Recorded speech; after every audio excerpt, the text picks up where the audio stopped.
ছাত্র জনতার গণ অভ্যুত্থানে সরকার পতনের পর দেশ ছাড়েন সাবেক প্রধানমন্ত্রী শেখ হাসিনা। সরকারের মন্ত্রী এমপিদের মতো গা ঢাকা দেন স্থানীয় সরকারের বিভিন্ন পর্যায়ের নির্বাচিত প্রতিনিধিরাও। ফলে কয়েকটি আদেশে সিটি কর্পোরেশন, জেলা পরিষদ, উপজেলা পরিষদ, পৌর মেয়র ও কাউন্সিলরদের অপসারণ করে অন্তর্বর্তী সরকার। সর্বশেষ অনুপস্থিত থাকা ইউনিয়ন পরিষদ চেয়ারম্যানদেরও অপসারণ করে এসব জায়গায় প্রশাসক নিয়োগ করা হয়। কিন্তু জনপ্রতিনিধি না থাকায় তৃণমূল পর্যায়ে নাগরিকরা নিয়মিত সেবা বঞ্চিত হচ্ছেন বলে বিভিন্ন সময় অভিযোগ উঠেছে। আর অন্তর্বর্তী সরকার গঠন করায় জাতীয় সংসদও বিলুপ্ত রয়েছে।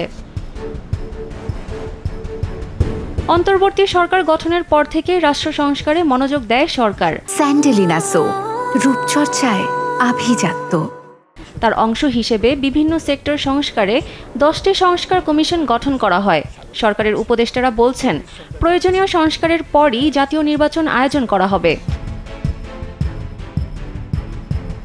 তবে রাজনৈতিক দলগুলোর চাপের মুখে সংস্কার প্রস্তাবনা বা সুনির্দিষ্ট সুপারিশের আগেই এক পর্যায়ে নির্বাচন কমিশন গঠন করে দেওয়া হয়।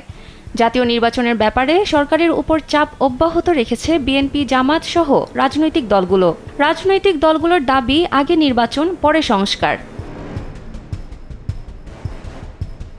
অন্যদিকে বৈষম্য বিরোধী আন্দোলন এবং জাতীয় নাগরিক কমিটির নেতারা জাতীয় নির্বাচনের আগে স্থানীয় নির্বাচনের পক্ষে। স্থানীয় নির্বাচনের পক্ষে অবস্থান নিয়েছেন নির্বাচন ব্যবস্থা এবং স্থানীয় সরকার প্রতিষ্ঠান সংস্কারে গঠিত 2 কমিশন প্রধানও। এ ব্যাপারে সরকারের পক্ষ থেকে সুস্পষ্ট কোনো নির্দেশনা আসেনি। এ অবস্থায় আগে জাতীয় সংসদ নাকি স্থানীয় সরকার নির্বাচন, তা নিয়ে এখনও দ্বিধাদ্বন্দ্বে রয়েছে নির্বাচন কমিশন।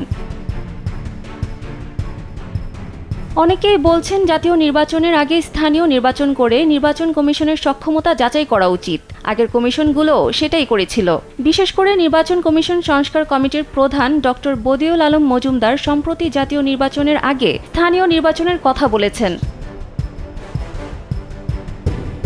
এ বিষয়ে জানতে চাইলে নির্বাচন কমিশন সংস্কার কমিটির প্রধান ডক্টর বদিউল আলম মজুমদার কালবেলাকে জানান, আমরা স্থানীয়ভাবে জনগণের মতামত সংগ্রহ করেছি।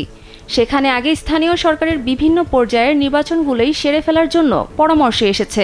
রাজনীতিকরা তার বিরোধিতা করলেও আমরা স্থানীয় সরকার নির্বাচনের পক্ষে। সানজিদা ইসলাম, কালবেলা।